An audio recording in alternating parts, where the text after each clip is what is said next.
Everything is good here.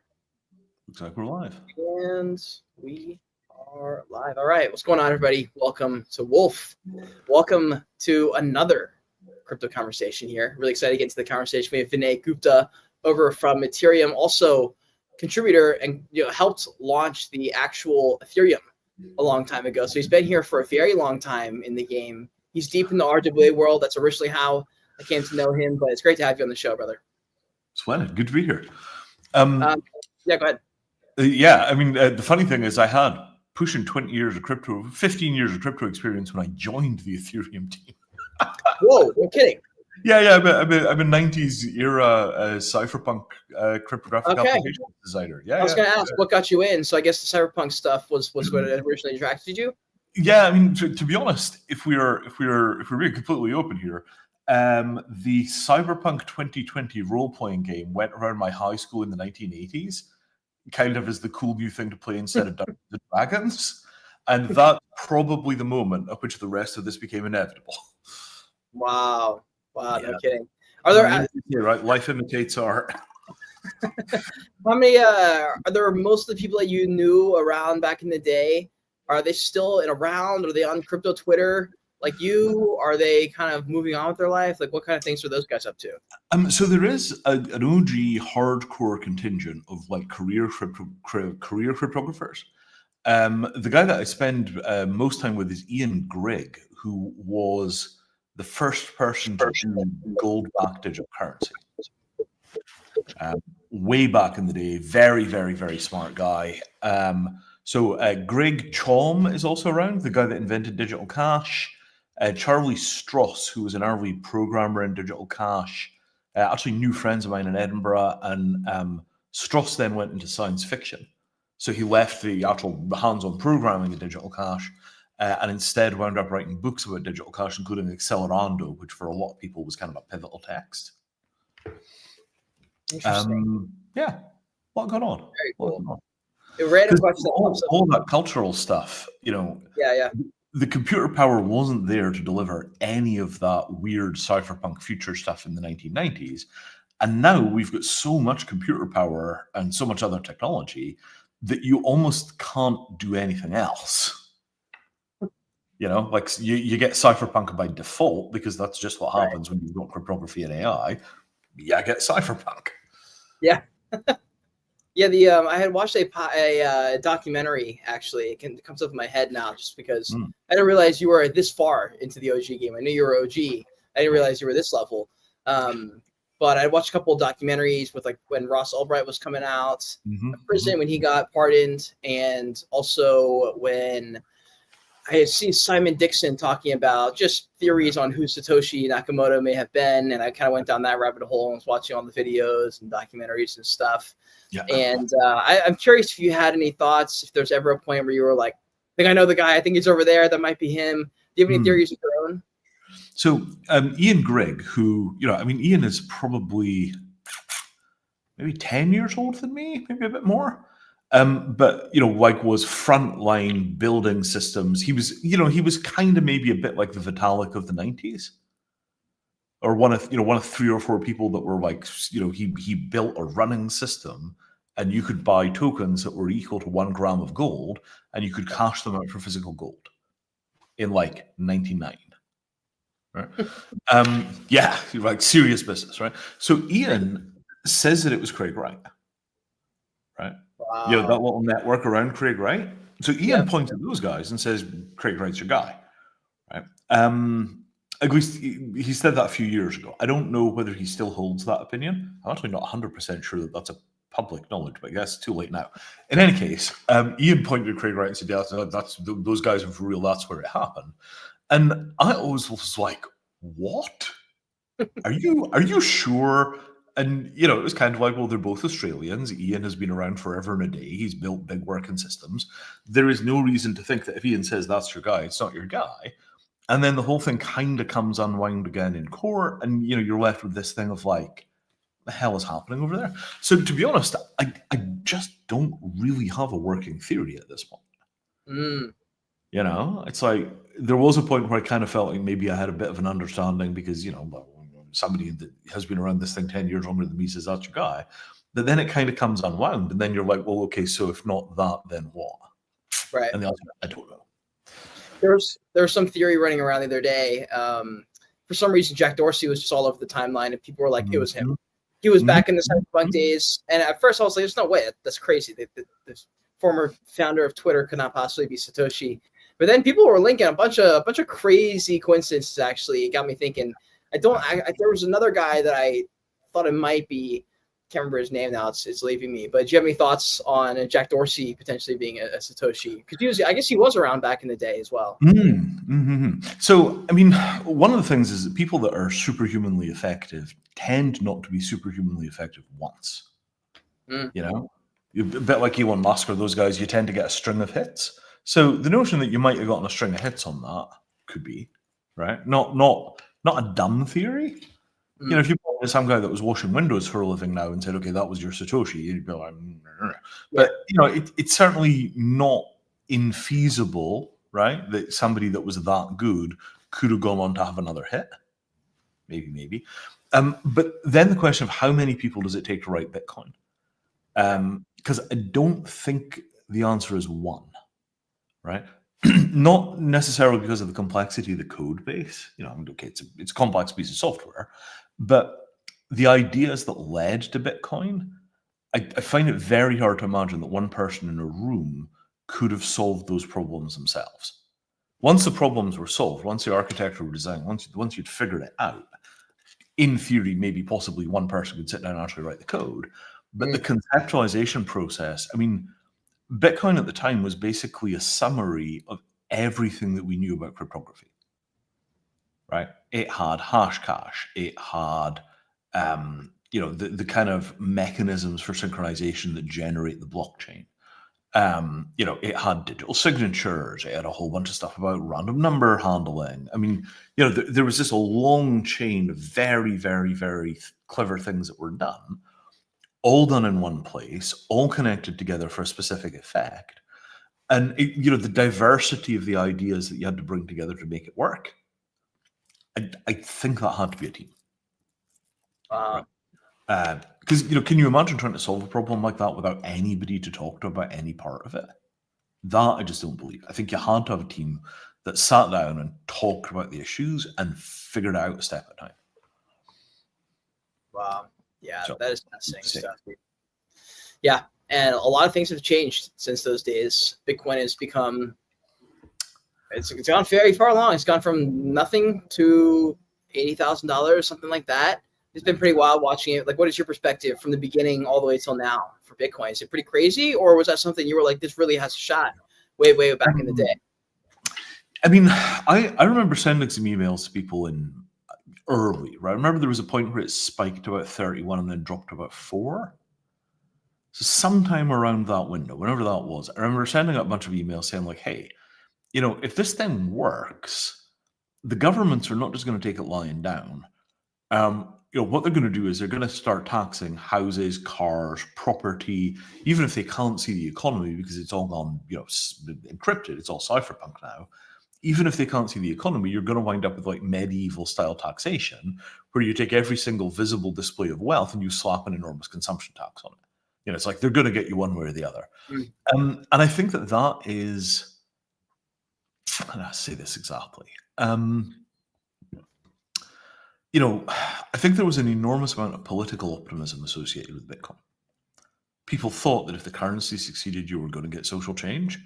And I feel like that is the weak assumption in the system, that the currency is succeeding by its core metric, but there's no social change.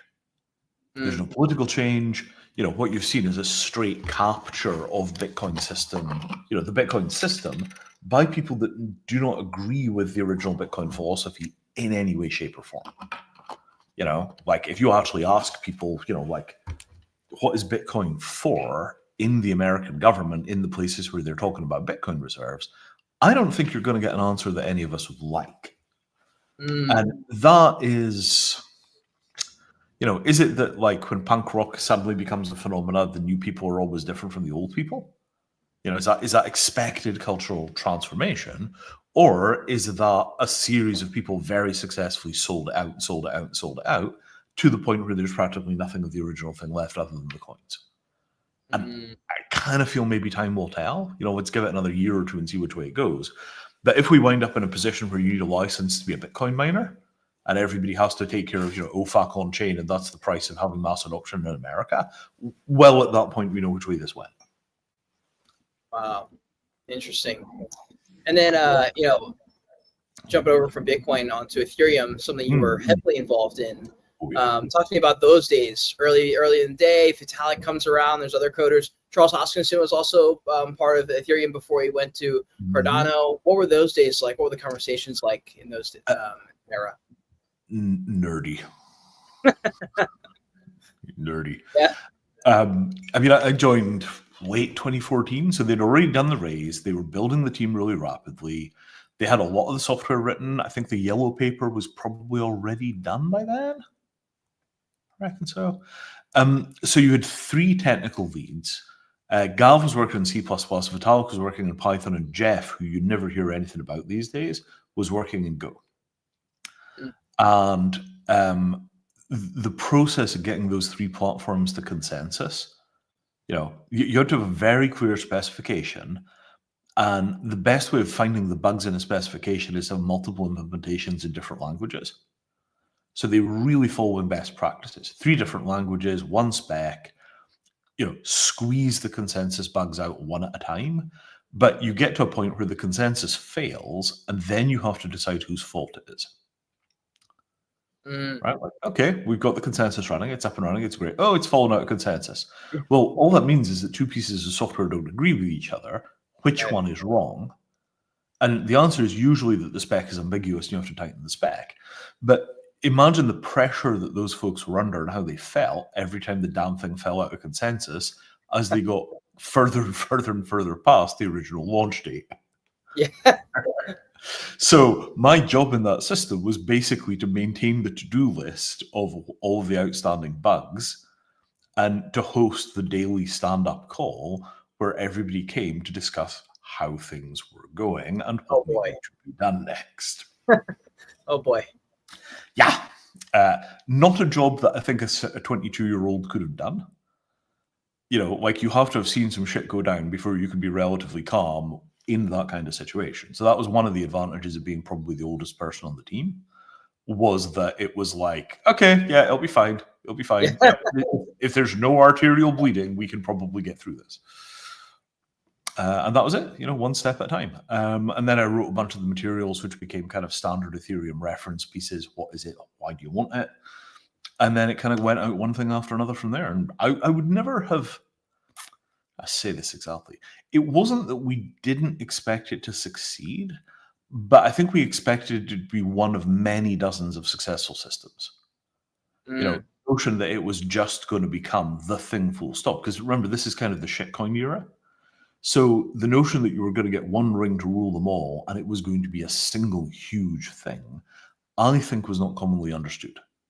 I think in general the expectation was we were going to see a very complex set of systems, and it was going to be lots of systems, and instead we have kind of a monopoly.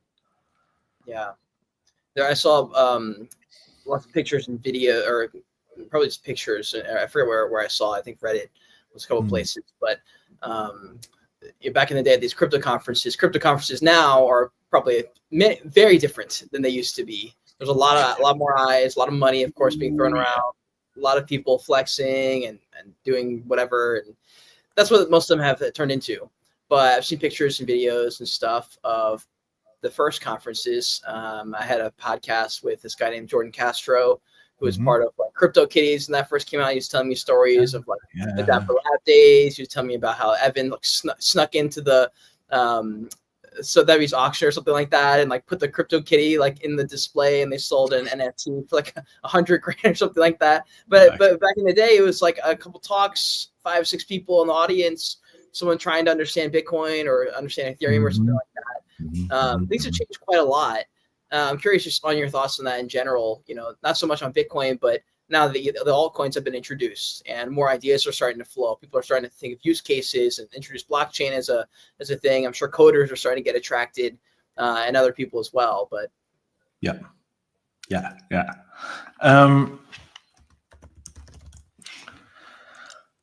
Yeah. I mean, so I did a talk for the foundation late 2014 called How to Sell Ideas, which you can still find on YouTube. And what I said was basically, look, right now there are about 5,000 people in the world that understand Ethereum. And by the time we're at 1.5% of the global population are using it, that's going to be, let's say, 120 million people. So every time you multiply the number of people using the system by 10 or 100, the narrative changes. And what's going to happen is over the course to success, the narrative will update and update and update and update. And many of those narrative revisions will be unrecognizable to the existing team. Right? People will find new uses, and what will happen is you'll go from having 1,000 people in the room to 5,000 people in the room, and all of the original values will wash out and be replaced by the new thing. And that will happen again and again and again and again. So you've got to be ready because, right now the initial culture is like 50 people in this room, and then 5,000 supporters. And by the time you get to 50 million, which is probably about the number of Ethereum users now, I don't know what the number is, but 50 million is probably a fair bet. You've basically gone up through, 5 orders of magnitude more people use the thing, 6 or 7 orders of magnitude maybe. And in that process, the old culture is replaced and replaced and replaced and replaced. An unrecognizable new culture arrives. And that happened a bunch. And then we sort of hit a terminal point where I think the culture has basically stopped changing. The numbers are relatively static. There isn't another 10x for the number of users. And I think we've hit the point where it's become relatively static. And that worries me a little because I think it's become relatively static in a not particularly great place. But then the Americans changed the rules of the game so we can actually use Ethereum for real transactions in America. And I think that's going to start the cultural change again because now you're finally going to get, people that pour concrete for a living using Ethereum to get paid. And that's when you start the next phase. Do you like the changes that have gone through? Do you miss the old days? Do you think there was some magic lost kind of thing, or is it sort of business as usual? I mean, without a shadow of a doubt, going from an environment where people understood the technology to where people didn't understand the technology was a whole wave of transformation, right? So obviously there are still Ethereum tech conferences that are just people talking about implementation, right? Here's a tiny little tech conference and it's 35 people and what they're talking about is some minute detail in the way that we're doing, ZK Stark roll-ups, whatever it is, that kind of thing. Those kinds of processes are still running, but then you go to other conferences and there probably aren't any interfaces with the technical side of those conferences. Here's our project, here's our token, here's our activity. And, that shift, I'm trying to figure out how to phrase this exactly. The sign of success, the sign that you're infrastructure rather than tooling, is that nobody asks how it works and nobody cares. Right? So if we were going to big Ethereum conferences, something like, I don't know, ETH Denver, right? If you're turning up at ETH Denver and everybody is talking about how the technology works, at that point, you're not infrastructure. You're not invisible. You haven't sunk into the weeds. You haven't sunk into the background. The thing is still expensive enough and difficult enough that the users are paying really close attention to how it works. Right? And then you pass this critical threshold. For me, this was the NFTs, right? You pass a critical threshold where nobody is talking about how, they're only talking about what. Right. What am I going to do with this? Oh, I got this thing. What does it do? Oh, it does this, this, and this. Okay, amazing. And that point where you get users that no longer care about why, they only care about what they're going to do with it. That was the point where I realized that we had a success in our hands. Because at that point, we had real users, right? It wasn't just people who were monkeying around with a cool new technology. We had completely escaped the nerd domain, and now it had become like a real cultural thing. It was sufficiently useful that people were finding uses for it, and they didn't care how it worked anymore. And that was a huge moment. Wow, that is crazy stuff. Yeah, it makes sense. You talk about the original NFT days, CryptoKitties, like before the 2021 market. Are you talking about the prior one, or is that the market you're talking about? No, 2021 market. I mean, I remember talking to a bunch of the Ethereum OGs about CryptoKitties when they first came out, and it kind of went around like, wow, that's amazing. You could do that? Yeah, you could totally do that. Wow. Oh. And it was one of those things. It was like, it was a genuinely unthought of use case. Yeah. It hadn't crossed anybody's mind that was going to happen. I was aware of it. It was like, oh, wow, that's new. And, again, that was a cool thing. That was a moment of discovery. Yeah. Yeah, so by 2021, when it suddenly became epic, it was very, very clear that we had a totally different dimension of people. Wow. And that was a thing of you just don't see that very often. When was the last time you saw a piece of technology suddenly become obsessively interesting to artists? The amplifier, punk rock, 1970s. Amplifiers, spray paint. Yeah. No, really seriously, right? Graffiti, tagging, all the rest of that stuff. You took a technology that was made for coloring car parts, and suddenly it was massively interesting and created a whole new genre of art. Amplifiers got you rock music, punk rock, all the rest of that kind of stuff. The point where technology becomes critically interesting to a group of artists, and then it just takes off, you get one or two of those in a generation. So yeah, I'm quite proud of that. I think we did well there. Very cool. Yeah, and then a lot of the guys on these core teams go off. They start building their own stuff. Obviously, Charles Hoskinson moves to Cardano. Yep. You come off. You start building Ethereum. And for people who aren't already aware of what Ethereum is, could you give a bit of some background on what everything you guys are building over there? Maybe some updates as well. Sure. So the concept was this, right? Ethereum is ethereal. It's code that lives in its own dimension, essentially. Materium, material, right? The material layer, or the material base for Ethereum. So you do a transaction in the ether, okay, great. Materium realizes that transaction in the physical world. Simple as that. How do I buy a house using Ethereum was the question we set out to solve. Pretty simple, right? And that is a question, that's a simple question. How do I buy a house using a token? And so that's your goal state.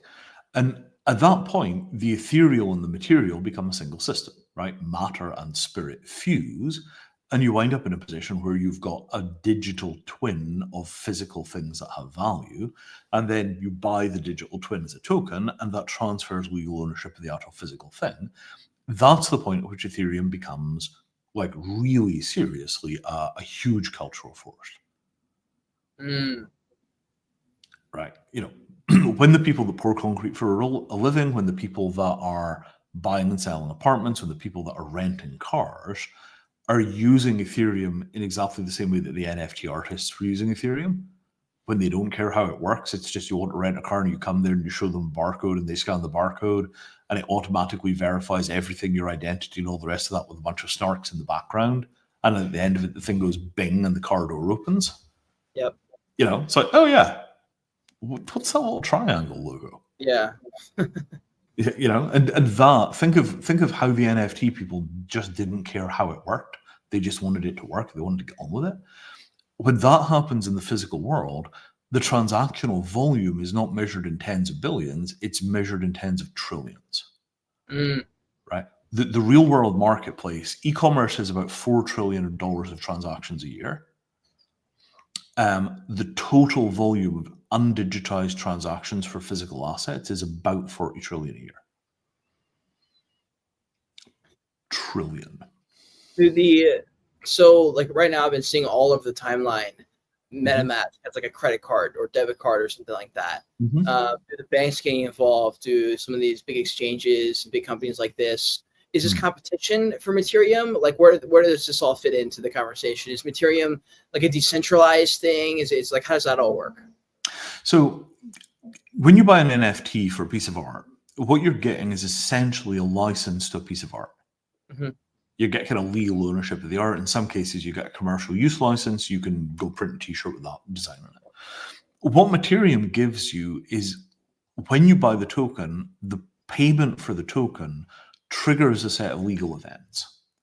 And those legal events make you the de facto, well, actually the de jure owner of the thing, right? So, you think, wait a minute, you just buy the token and that makes you the owner of the thing. And it's like, well, if you think about how ownership is transacted, if you're in a shop, right, you hand them a $20 bill, they hand you a bag of groceries, you're now the legal owner of the groceries, right?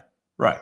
So you send $2 million of ether to somebody and they accept it in return for a house, you have a little more paperwork to do, but the principle is pretty clear. The thing that initiates the transfer of ownership is the receipt of the payment. So if we agree terms, you give me the ether, I give you the house, at that point, yes, we have to do some additional legwork to make sure that that is actually what happens. But in principle, you can see that that is not fundamentally different from buying a bag of groceries. Money is exchanged for a thing. People agree the terms up front. Both parties agree. One party hands over the money. The other party hands over the groceries or the house. And you have a deal, right? So conceptually, from a legal perspective, the payment's in ether and on blockchain rather than being in cash in a store, but it's still a payment. Everybody agreed it was a payment. We had a price represented in that thing. And then the money goes one way and the token goes the other. Everything about that is just a transaction. And you then have to go through, you have to build the machinery to make sure that that transaction is actually legally valid and it doesn't get reversed or ignored. Or, there's many years of work that you have to do to make that obvious thing actually a true thing. Mm-hmm. But once that work is done, you can literally just go around the world sticking Ethereum price tags on things and they could become buyable and sellable property. And how different does Ethereum become if 5% of the real estate transactions in America are being done using Ethereum? That was not an achievable goal state until the deregulation kicked in. But now the deregulation has kicked in. There is no reason that the real estate industry cannot flip and you just digital rail for exchanging real estate. Game changing. Yeah, that makes sense. Yeah, wow, that is interesting. I mean, when was this idea first brought into light? What was the first thing that triggered you to say, okay, this needs to be built. I got to go ahead and start this now. When did that all begin? 1999. Bro, how? I'm just trying to figure out my dad was big, and he was a computer science teacher. I always thought of him as really smart. He's always doing side projects. He was big into coding. He was a computer science teacher. He built a lot of the curriculum for public schools in education for computer science. He represented Microsoft at some big world events. So I didn't realize he was a G back when he was a teacher because I thought he was just a teacher. But he was OG, and now he's out there in Silicon Valley. But he told me a story that apparently way back in the day when Bitcoin was getting off the ground, some kid in his class walked up to him. He was like, Mr. Bergman, you have a computer science lab, 2 of them, for the school. It's a private school. They love everything you do. What you want to do, just go for it because you're doing great stuff with computer science. You're one of the leading programs in the country. You could totally just mine Bitcoin all night long when no one's using the computers. They're all on. Wow. They don't do anything. Let's just do the thing. And he sat there and was just like, yeah, I mean, I guess I could. And I guess he was like gonna ask the headmaster, and then just never got around to it. It just wasn't a priority.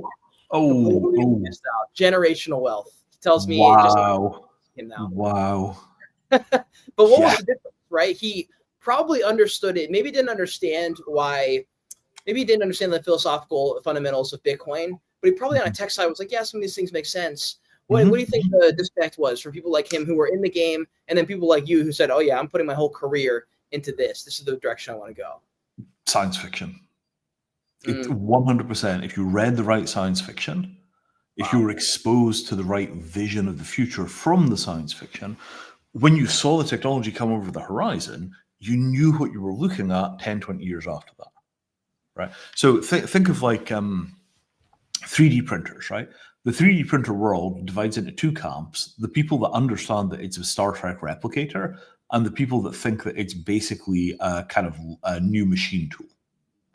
Right? So the people that look at a 3D printer and see it's a new kind of machine tool are printing out like plastic handles for drills. Oh, it's a really great plastic handle for a drill, good, right?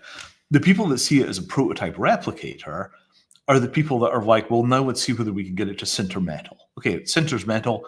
What about some kind of two-part thing where we could have like a metal rail and the rest of it could be plastic and we could start printing circuits? Okay, let's do that, right?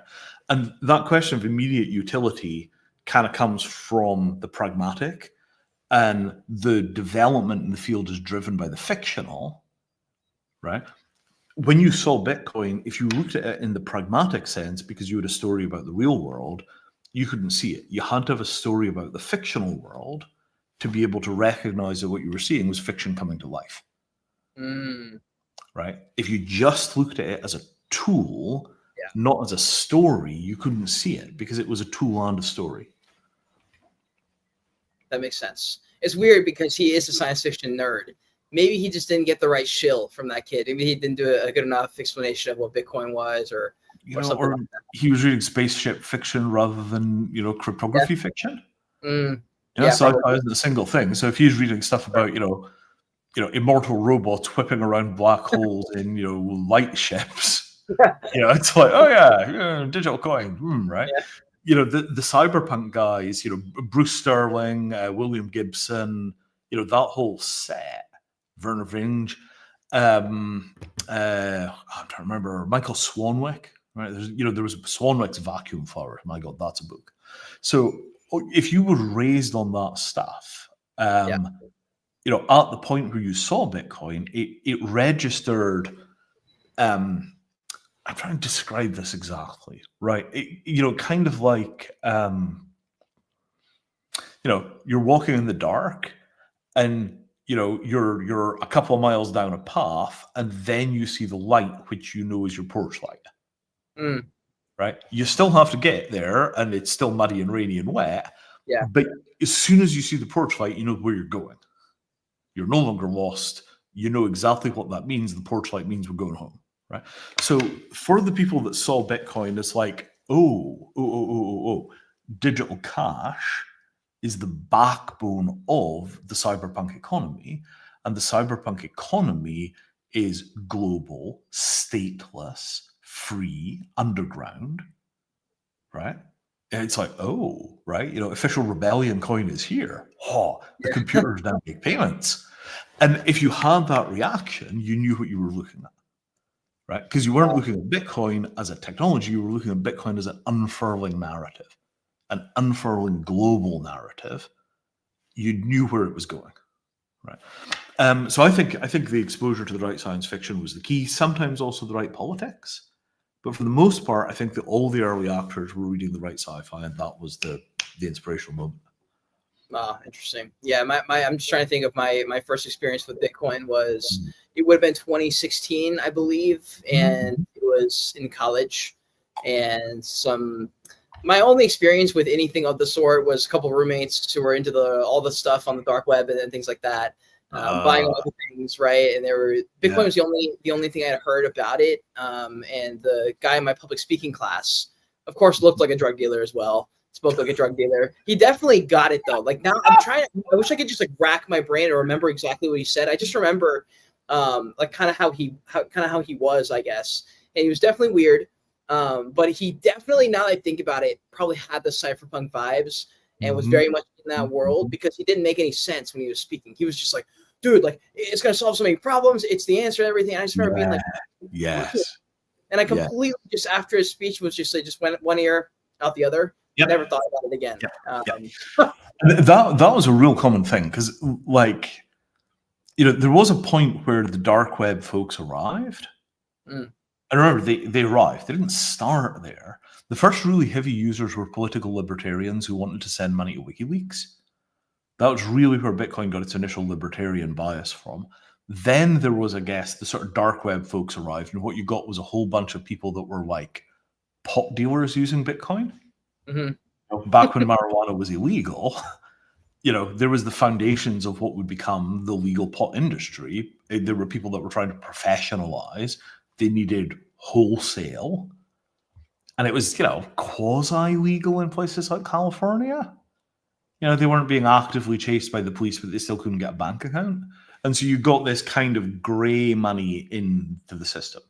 Right? And I want to stress gray money. There was never a point in which people were doing like, Bitcoin payments for ships of heroin, right? Like that was just, you were not going to teach like triad gangs from the Golden Triangle how to use Bitcoin. What you had was kind of West Coast surfer tech bros that were like kind of figured out that, pot was going to be legal soon, but they couldn't get a bank account. And, Bob is growing this stuff and, we just need to make a freaking payment, man. What are we doing? Are we going to do bags of cash like real drug dealers? That seems kind of dangerous. I don't want to carry a gun. And so what you had was like middle class pot farmers backboning their transactions for wholesale using things like Bitcoin. Wow. But because it was fundamentally middle class drug dealing, right? The sketchy underground crime guys who were doing transactions in cash or gold with guns and security, and the people that were like hard men of the drug world, they didn't need Bitcoin. They didn't understand it. They didn't want it. It was the people that kind of were on the track towards professionalization and integration into the real economy, right? Middle-class white boys who looked at the technology and said, well, we could make a payment in that, right? 200 kilograms of your best bud, which we're going to distribute through a dispensary network, but we can't get banking. And that kind of middle-class drug dealer vibe that then all got licenses and became like an industry. I think that was the unheard story in that time period because everybody wanted a story about, ships of heroin and triad gangs and that kind of stuff. And the truth was more like, I can't remember the name of the TV series, but, it was not Breaking Bad. It was a bunch of nerds that couldn't get bank accounts for their brother-in-law's pot farm that was selling through dispensaries. And you see what I mean about the kind of intensely middle-class vibe? Yeah. Were they able to take the Bitcoin and sell it at that point? Like I don't know when Coinbase came around, but I know I had heard Darkside, he comes to all of our Bitcoin spaces, talking about how he bought his first Bitcoin. He just downloaded some app, literally met up with some guy in London or something, and they did the transaction there on the street, like just like a normal. Like I was like, what? I was like, can you sell that Bitcoin? What does that even mean? Oh God. Yeah, I mean, I guess so. I during that time period was still doing a bunch of work for like defense think tanks. So I was a no coiner because I didn't want to be in a position where I had to explain why I had a bunch of weird looking cryptography software running on my laptop. Right? Because it's like, that's just not a set of questions that you want to have to answer if you're doing that kind of work. There we are. And that sort of set the tone for me because I've always been one step removed from the crypto community because I've spent such a lot of time working around government. In the long run, for me, the goal of crypto is to digitize the global economy so that we can optimize transactions with AI. And to get there, we have to have legitimate, clean hands operations. Otherwise, you cannot do the deal with government. And we have to do the deal with government. And can you imagine, like, I mean, have you spent much time in like New York? I've been in New York a good amount of times. Mexico City, something like that, like a proper mega city. So if you could index all of the property in New York, every single piece of sheet metal, every single rivet, every piece of wire, what do you think the odds are that you could make a Boeing 747 out of shit that you could find in New York already? Right. I mean, it's probably a ton. Tons, right? I mean, the only thing you might not be able to make might be the jet engine turbines. But probably every single other component in a plane, you could knock together out of bits that you could find in a garage somewhere in New York. But if you tried to do that today with today's technology, if you started with $1 billion, you couldn't make one plane. But if all of that stuff was indexed and you'd like a search engine for physical matter, that search engine for physical matter, the ability of AI to look at what you've got and figure out how to turn it into what you need, the ability to index, to spider, to match, you put those capabilities together and the global economy becomes the local economy. almost everything that you actually need is already available locally. You just don't know where it is, which is why you have it shipped from China and it takes 3 weeks. You see what I mean about the sort of jump in capability? Mm-hmm. You're on a construction site, you run out of bricks. You can, drive 35 miles to, Home Depot to buy some more bricks, or you ask your phone who's got bricks from the same batch of bricks that you just bought locally, and there's some guy, 250 meters away on another construction job who's got half a pallet he's not using. Yep. And think of like how Uber changed the way that cities work. Cities just became kind of delocalized. You just got an Uber and you went. There was no like, oh my God, we're in Brooklyn. It's going to take us 3 hours to find a taxi. It's just like, so that for physical matter, right? Same thing with Airbnb. Or Airbnb opened up physical space anywhere you wanted to go. People would just get on a plane without a hotel reservation. It'll be an Airbnb. You arrive, you look through some places in the airport, you pick up your luggage, you go, you're in an Airbnb. So that thing of just the pace changes, the tempo, the cadence. The physical world is stubbornly slow and one-directional. You buy things from Amazon, you buy things from eBay, they turn up, it's quick and easy. If you want to get rid of them again, you either throw them in the garbage, which is quick and easy but value destroying, or you sell them, which takes a bunch of labor, which you don't want to do because you're busy. And instead, what we do is we turn our houses into junk warehouses. Everybody has a bunch of stuff that they bought, they used. It's too nice to throw away. You're not using it, and you can't be bothered to sell it, and so it just sits in your garage. Yeah. You have seen this? Oh my God, yes. Right. So that right there is probably, I did the back of an envelope, I think it's $2 trillion of assets in the US. Wow. Well, 345 million people. Mm-hmm. Right. And you've seen what boomer basements look like. Yeah. A lot of stuff. 2 metric tons of stuff. Right. And a lot of that stuff is perfectly serviceable. Yeah. Right. And you sort of see how you get this different feeling about matter. Right. When we got search engines, libraries became alive. Yep. What if we could do that for the physical world? You wake up matter. That's what blockchain is for. What are some of your do you have people back in the core team? Are they part of Ethereum? Do they have any thoughts on it all? Are they like, dude, this is never going to happen? Or are they like, are they bearish? I guess is my question. Like, are they bearish on the future of crypto right now? Are they looking at it and saying this is the craziest thing? We are so close. Or where are they at with it?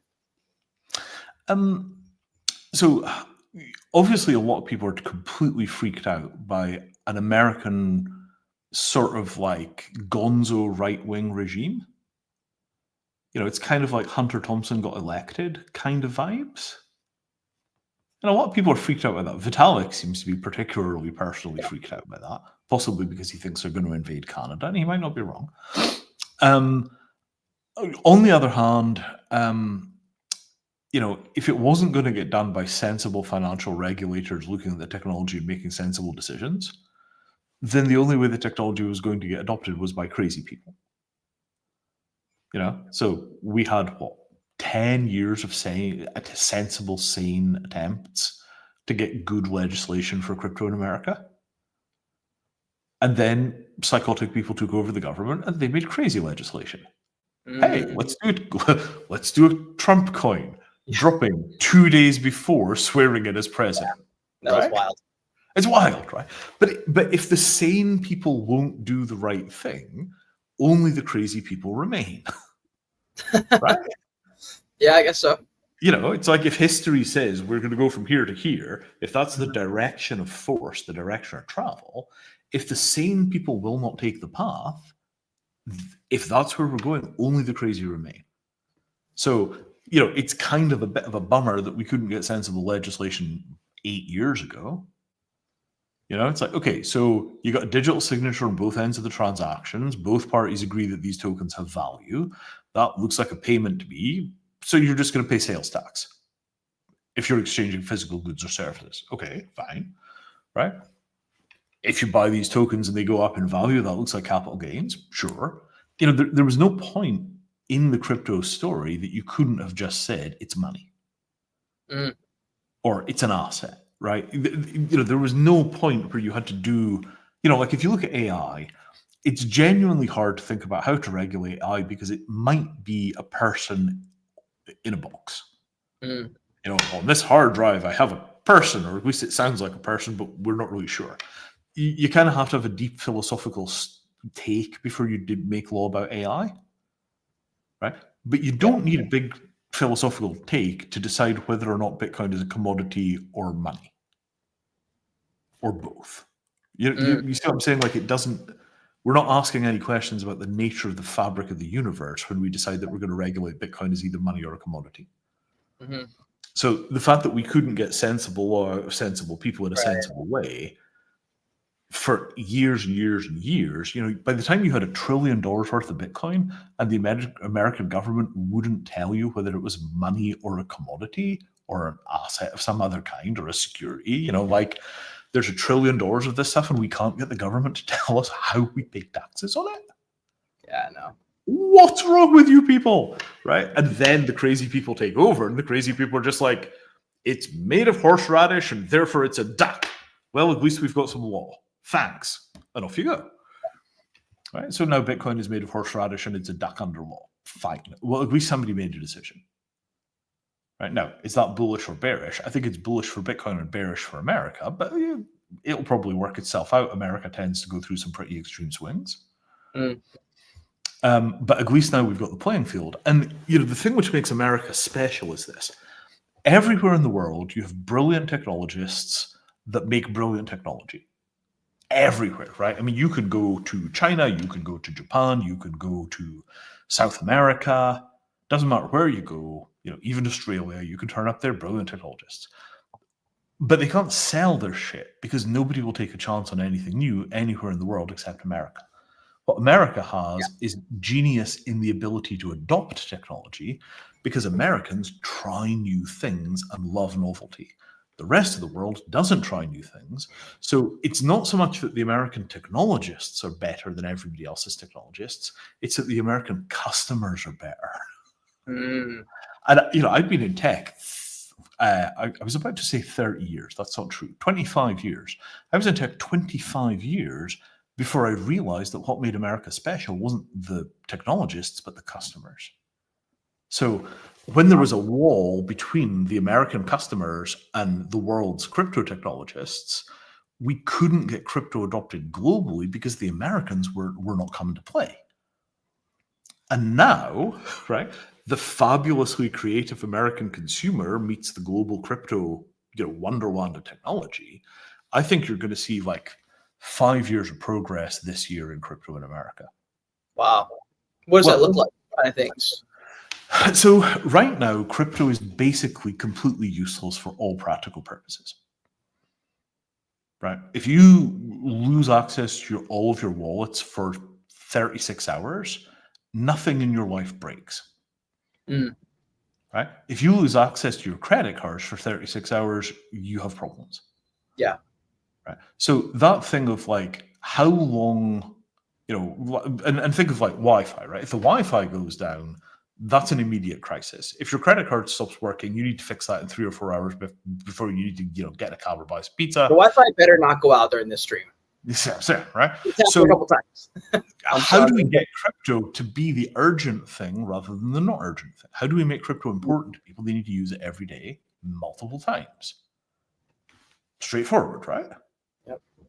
So, if you were in a position of looking down the top 100 apps on the Apple App Store, and you went down that list and you told a story about every single one of those apps about how it would be better if it had crypto in it, probably 20 or 30 of those apps, you'd be able to tell a convincing story about how it would be better if it had crypto. Yeah. Take, Pizza Hut, right? Pizza Hut. Why would we have tokens for Pizza Hut? Well, if you ask that question of a bunch of nerds, 20 minutes later, somebody will tell you why Pizza Hut needs tokens. Yeah. Right? Oh, well, when they get busy, it's slow, right?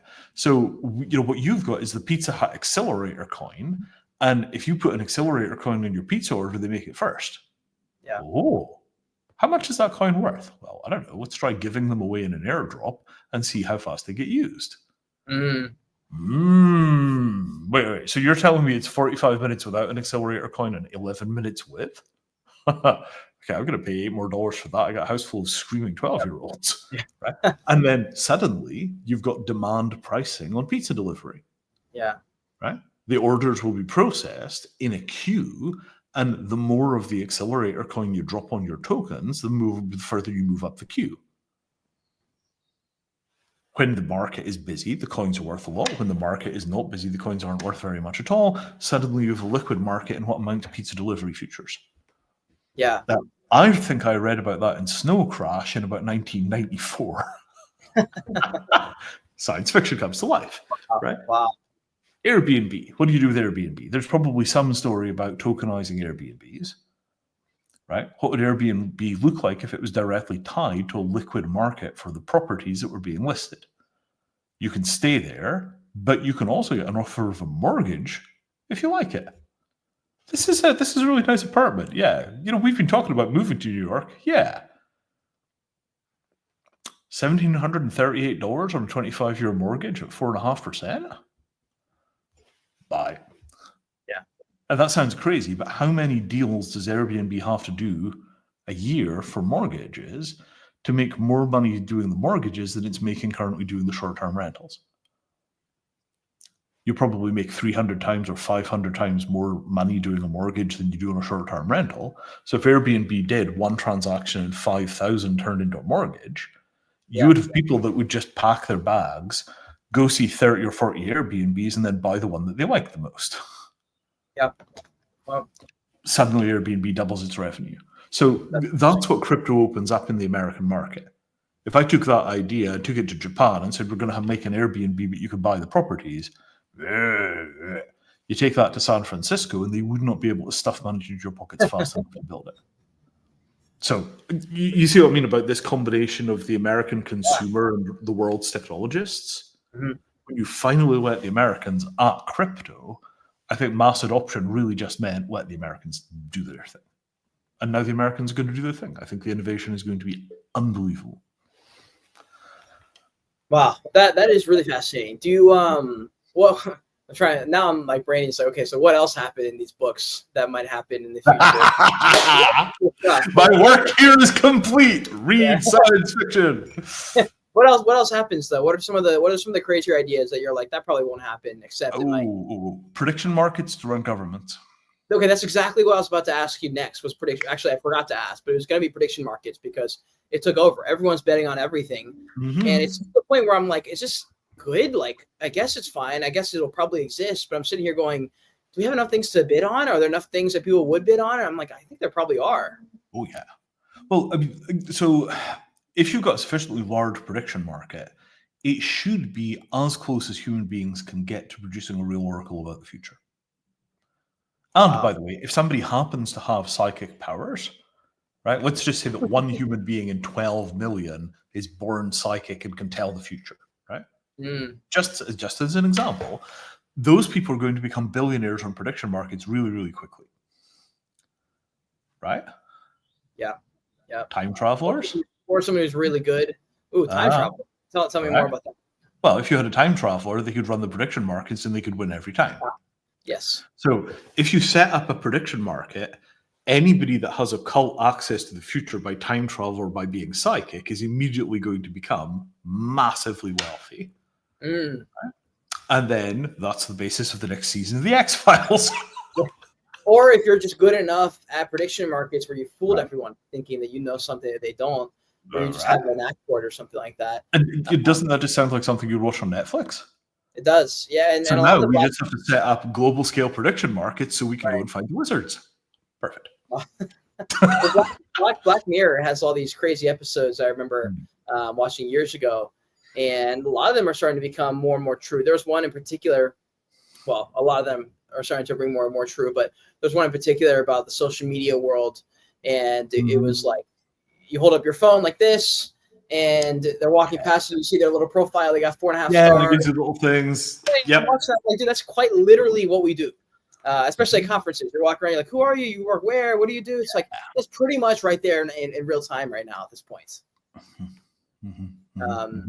And they look very dystopian in the moment. There's another one, and it was like people all living in this world where everything's digital, of course, and people are biking for points. It's like play to earn in real life, and then they earn points. They get to spend it on whatever they want. There's like an American's Got Talent thing where people go up there and really hit it big, then they can. And then the guy like says, this like the system's messed up, blah blah. Like we gotta get out of here. And at the end of it, they all start clapping and they offer him a job to do to be a YouTuber, and then he takes it, and now he's just a sellout. I was just like, oh my god, bro, this is way too real.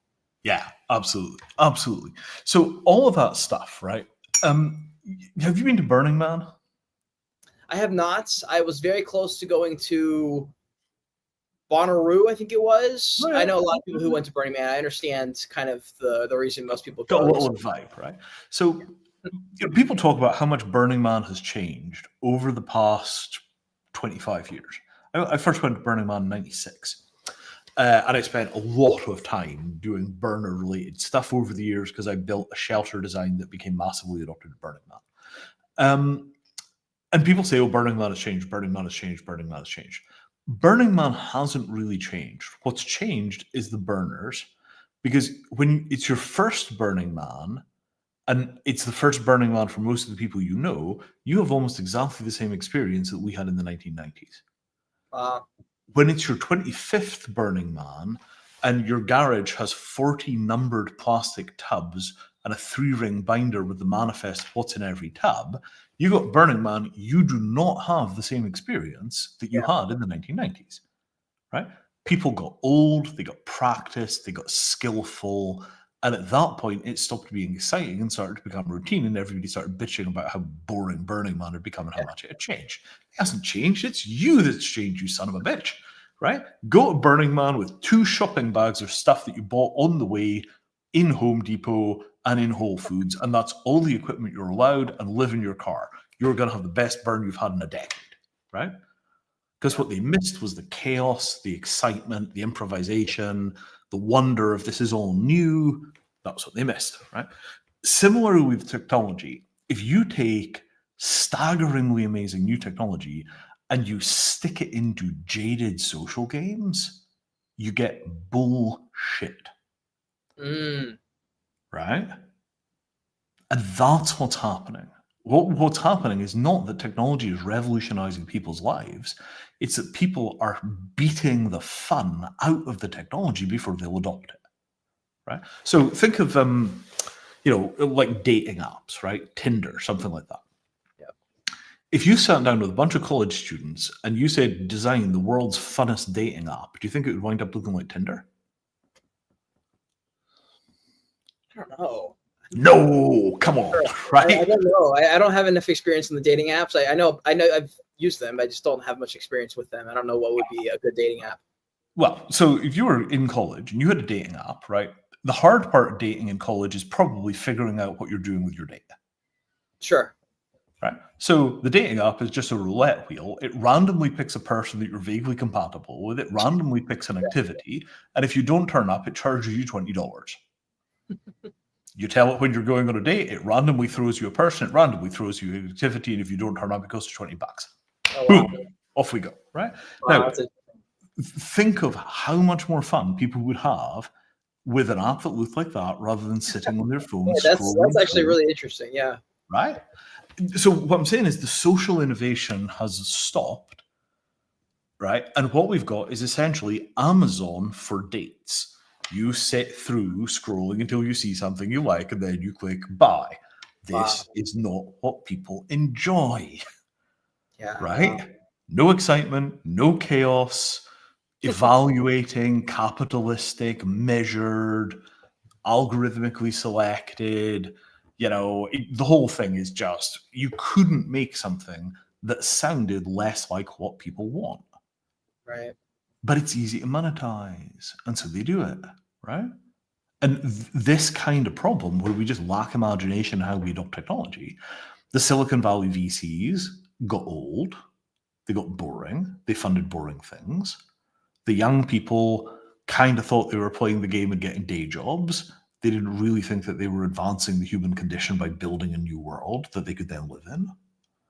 And so what you got was this kind of creeping conservatism. And I will tell you straight up, that creeping conservatism was caused by the war. Right? When you take 2 million men and you stick them in places like Iraq and Afghanistan, and then you take another 10 million more and you have them doing, Defense Department, contracting, building weapons, doing paperwork, arranging logistics. What happens is you take the money and the talent that could have been doing this kind of sparkly wonderland innovation, and you bind all of that into an activity that is basically just armed bureaucracy. Right? 1990s, we got fun tech innovation because all the people that were ready to roll and do something innovative went out and did something innovative, rather than saying, hey, I got to get a college degree somehow. Maybe I'm going to go spend 4 years in the sandbox and then come back and do a college. And the man that comes back is not the same man, right? Veterans are not fun. Yeah. Right? You see a bunch of stuff after that having just dumb fun kind of seems like a bit of a stretch. Right. And it changes the tone of the culture from let's go out and explore and have a good time to I just need to get through today without standing on my goddamn bum ankle again. Right? And that shift where you take the kind of sparkly, innovative, creative capacity and you force it into militarized bureaucracy. America's had 25 years of that shit. And that's what's producing this kind of pervasive malaise in America. So the troops are largely home. The war activity is largely stopped. They're finally talking about cutting the defense budget. I think within a couple of years of that, you're going to see a cultural takeoff in America, which is going to be truly jaw-dropping. Because I remember what America was like in the 1990s when it had peace. Oh yeah, right? That's what you want. Peacetime America, that's where you want to be.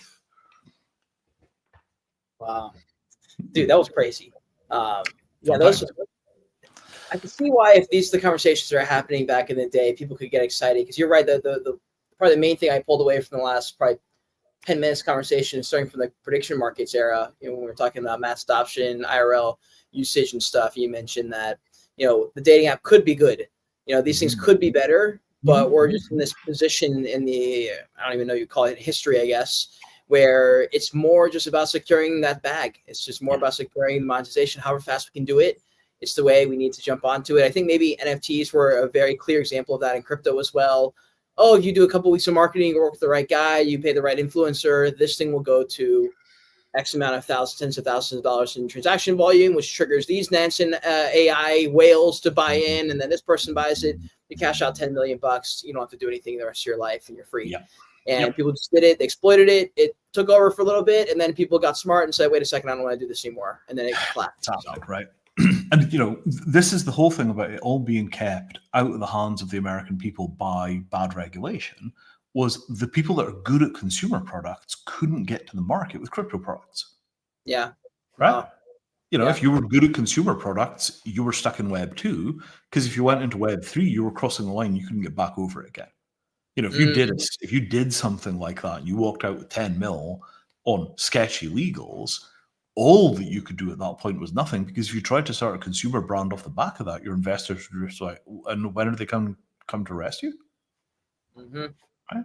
So that as a framework, when you finally make Web3 innovation legal, it's going to take off like a rocket. Wow. And that's where we are now, right? The SEC is being told how it's going to figure things out. Yep. All the rest of those agencies, they're going to establish a clear set of rules. And literally, I cannot tell you, 1990s peace dividend America, like, you have heard the legends, they understate how good life was in the 90s. And that was not because the 90s was some special, sparkly, special time. It was just there wasn't a war on and America had the world's largest economy. You can't imagine how much of a drag the war has been on Americans' basic characteristics. You stop the war, America springs back to the 90s, and this time it's the 90s with AI, robots, and spaceships. Right? If you told me that I could be, right? If you told me that I could be young in the 1990s with AI, robots, and spaceships, Right? So, what I'm kind of saying is this. I think that you're going to discover that within a year, crypto innovation will be unrecognizable. And within 2 or 3 years, I think you'll find America will be unrecognizable. And people will attribute that to left-right politics, and the Democrats did this and the Republicans did that and all the rest of that stuff. And it's not. It's just the war stopped. And then the economy caught back up with itself. It's going to be great. Well, Vinay, I would say this: I'm extra bullish on the future now. I'm also swimming with ideas. We'll have to get you back on at some point and nerd out again for this stuff. This is a cool conversation. These conversations don't happen much anymore. I'll say that. Like I did the podcast for a few years back in 2020 through 2023, and I literally stopped doing it because I ran out of interesting. It felt like I just ran out. It was just the same conversation, and it wasn't interesting. This is a really, really cool conversation. I'm gonna try and share the back channels as well for people who just want to listen in on some fun stuff and actually feel excited about crypto. I feel like it's been sucked out, like you mentioned. The fun has been sucked out for so long. Merciless, right? And it's not because the field isn't fun, but we were banging our head against this brick wall because the American regulators wouldn't let the American people mass adopt. And, everybody thinks that you're just going to get the same boring crap we get stuck with for the last 5 years, and that's going to be the legal American crypto market. No. Right? Crypto innovation plus, proactive American consumers, you are going to see things you would not believe. And on that note, I got to scoot. I just realized I'm 5 minutes late for another call. Really fun, man. Yeah, man, I appreciate you coming on. Where can people find you? And do you have anything, last thoughts you want to bring up? Anything coming up that you want to let people know about? So Materium is the company. Leashless is where I am on Twitter. You ain't seen nothing yet. Really Let's seriously. If you're putting a link up to this thing, there's a video from the Ethereum Foundation called World Computer that was made in 2015. Link to that, show people that video, because I think that will change their minds about a number of things. Perfect, I will. And if you're on YouTube, you can find his stuff down below in the description. If you're on X, go right above our face so you can give him a follow. Highly recommend it. He comes in a lot of our spaces as well. We'll see you all in the next one. Vinay, thank you again for coming on. Really fun. Take care. Take care. I'm looking for